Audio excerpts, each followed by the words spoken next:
Hey everybody, welcome back to my channel. I'm your host Siren Frost, as always. And this is going to be another week deck profile video update and back to back and all the good shenanigans. Currently right now it's like, oh god forbid, what time is it today? It's 9:31 in the morning, so I may be a little tired doing this. Not tired of doing the video itself, but I may be a little tired because, you know, mornings just suck for me. But anyways, in this video, we're going to be doing an updated profile on the Stoicheia deck Magnolia Emperor, featuring the new stuff from Step 4 collection. And I gotta admit, I did play this deck at my locals last week, I believe, and it did it lost one game to Eugene, but only because one, triggers, you know how triggers go, and two, it still needs more practice. So today I'm hoping to do this a little better, and I did practice with a little bit more with a friend of mine recently. So that's just gonna probably how it's gonna happen. That's how it's gonna work, and yeah, we'll just wait and see what happens this week or probably next week, because I have a rehearsal tomorrow at the bar. So there we go. But with that being said, let's just jump into this video. So for the ride line, of course, we're gonna go with the Megumi ride line, which is 1 Lotte, 1 Charis, 1 Lattice, and 1 Magnolia. So to me, this is the staple. This is a standard Stoicheia Magnolia ride line. So this is standard. I know people want to take out Charis and put in Riker Chain or Tusk Dragon and put a Magnolia in there. It's just like, you guys can mix and match all you want, but this is for me personally, and I like it. So, you know, I don't see the whole problem with it. But yeah, that is my ride line. And also, what the cute thing is, I got the new Magnolia Emperor sleeves, just because it's a symbol of change. Well, the sleeves are, you know, because, you know, they went from crystal power to eternal power, and I'm not sure if we're actually going to get any more Stoicheia. Well, we are actually getting more Stoicheia support, but it's a new ride line, so, you know, all that good random shit kind of thing. Okay. Sorry, guys. It appears I still have a cold. Sucks. Okay.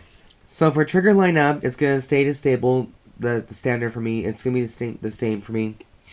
I got 4 Ziatorog for heals. I got 3 draw triggers, which is the Serene, Maiden, Lena for her 10k shield contribution. We have another Maiden, which is the Inspiring Maiden, Alana, for the 2k boosts until, you know, when this unit goes into the soul after boosting the unit.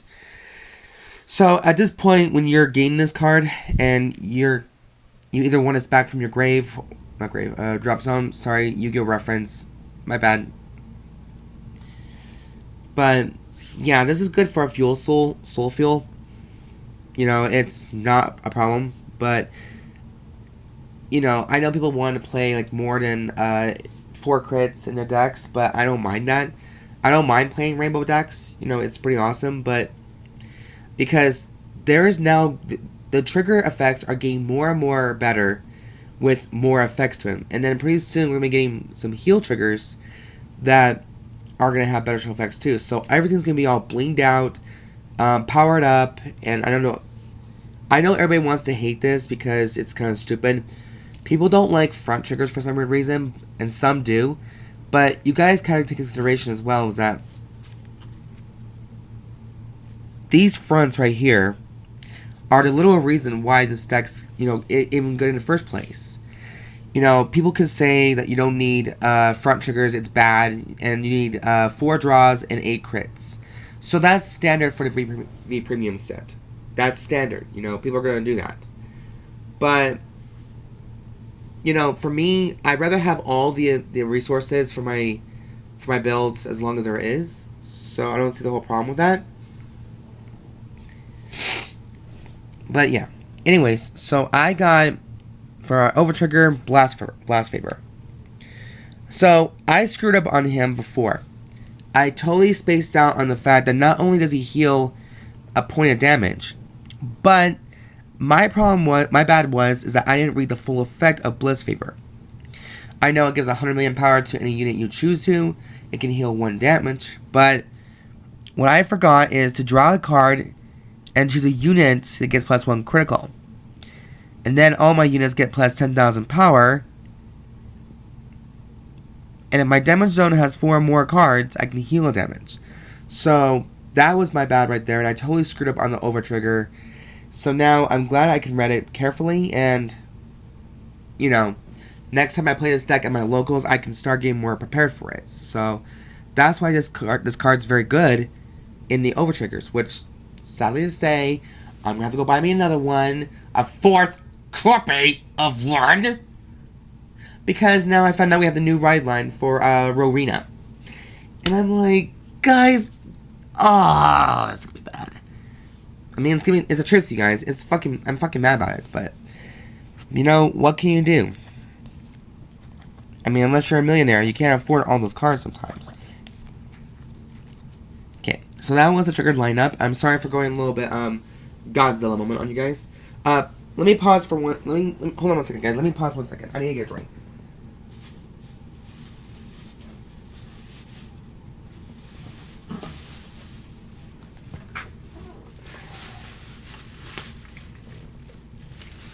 And don't worry, this is non-alcoholic, so I'm not drinking on camera.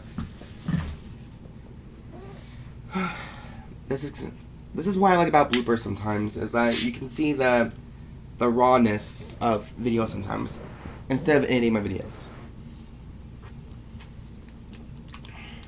Okay, there we go. Now we're back in business. Sorry guys. Mountain Dew Spark, actually literally the best. I swear to God it is. Oh, and there is one more thing I did forgot to include in the grade zeros. Is the order card, Wild Intelligence. I forgot to put that in there, you guys. I'm so sorry. So if you're all familiar with this card, it gives, as long as you have a Magnolia, you can call 2 units from the drop. But the cost is a cannibalized 1. So discard 3 cards from top of your deck. Choose up to 1 card for the same grade as your Vanguard or lower from your drop and call to rear guard.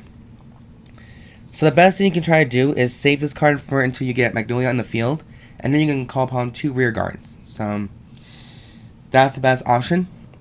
Okay, now we're officially done with the grade zeros. Now let's move on to the grade 1s, which might be a little more different than you guys may expect, but this is my own way of style. You guys can be entitled to your own opinion. So for our first grade 1s, we're playing 4 copies of the Sylvan Horn Beast Alvan. Like Alvan the Chipmunks, pretty much. And he is from the set 4 collection. His skill is a back row rear guard power, which is a good thing to have, because if there's anything I now finally realize is that Magnolia is known for the multiple attacks of the turn that it can attack. And from watching Magnolia versus Greedon, Megumi mentioned the last 5 attacks. So the Vanguard can still attack, and the other ones can still attack from the back row, which, you know, reminds me of Savas's back row ability from Adelaide, or something like that. So, there's a lot of memories going on with this, but it's still a good card to have. So, on this one, though, it can attack from the back row. During the battle this unit attacked, when your opponent would call cards from their hand to the Guardian Circle, they must call 2 or more cards at the same time. So this is going to make your opponent really hard to guard, because, you know, it's going to add more pressure to the game change. So, and the best thing is, it's still good for boosting, it's just the back row ability is kind of a bit more better. And I just noticed that my camera might be a little slanted, so I'm sorry guys. Oh, shut up you. Alright, and then finally we got 4 complete gods, which is Planar, Present Dragon.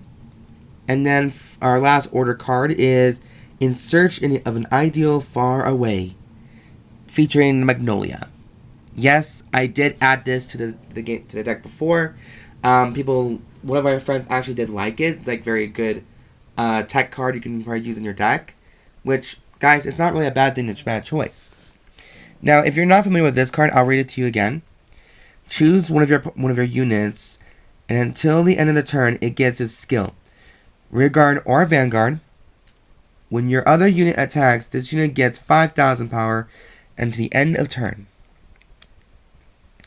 So it just adds more pressure to it. You know, you don't need Magnolia on the field. You don't need a certain unit. It's just sort of there.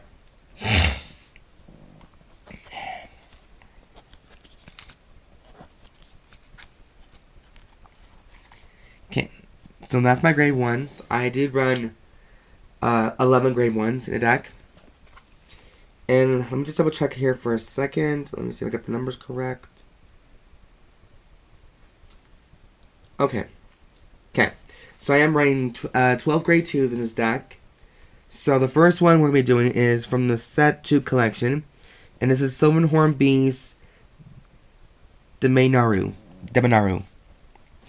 I love that card because, one, it has Magnolia in its card text. And it's a kitsune. It's a beautiful nine-tailed fox almost. Like, I can't resist myself. I love nine-tailed foxes. They're so cute. But yeah, she's in here for the Magnolia skill too. So in case, when this unit is placed on rearguard, if your Vanguard is Magnolia, Soul Blast 1, choose one of your rearguards, and to the end of turn, this unit can attack from the back row and gains 5,000 power. When this unit is chosen by your Vanguard's effect, and this unit gets 5k power until the end of turn.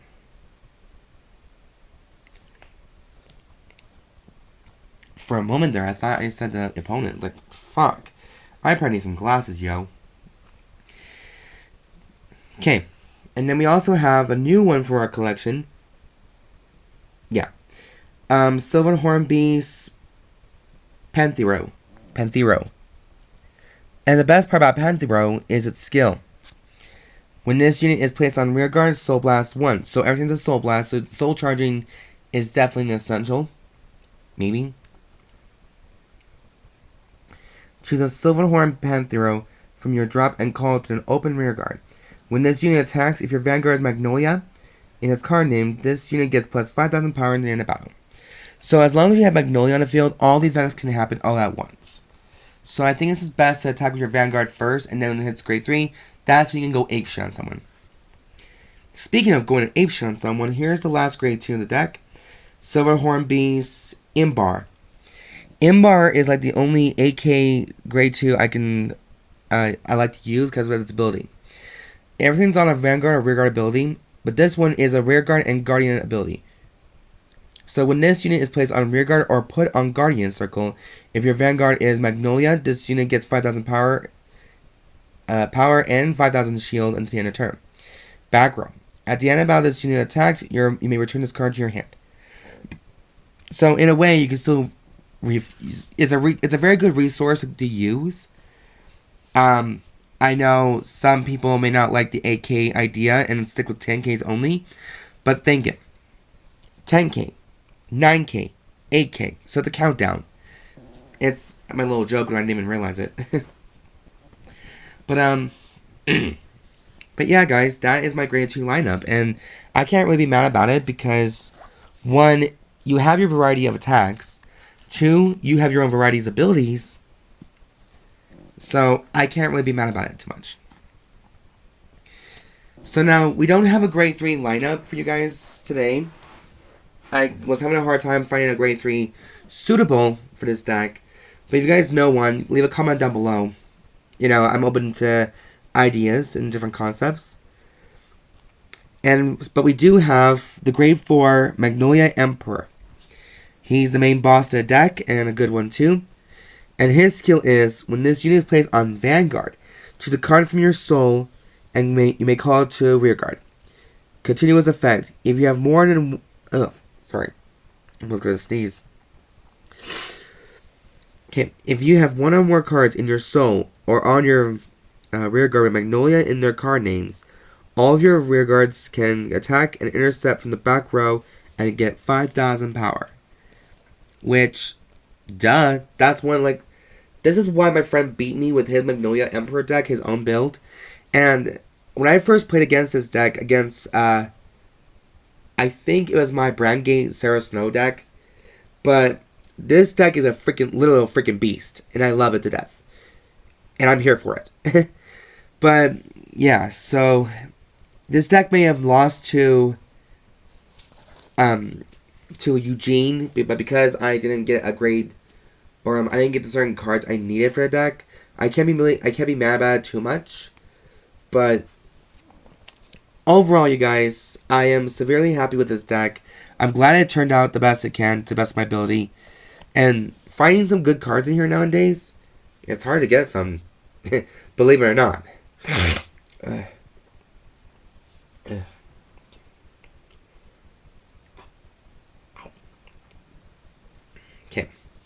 But yeah, guys, that is the full conclusion of my Magnolia deck profile featuring the Emperor Grade 4, which is, this deck can be really amazing. It's a very pressurized deck.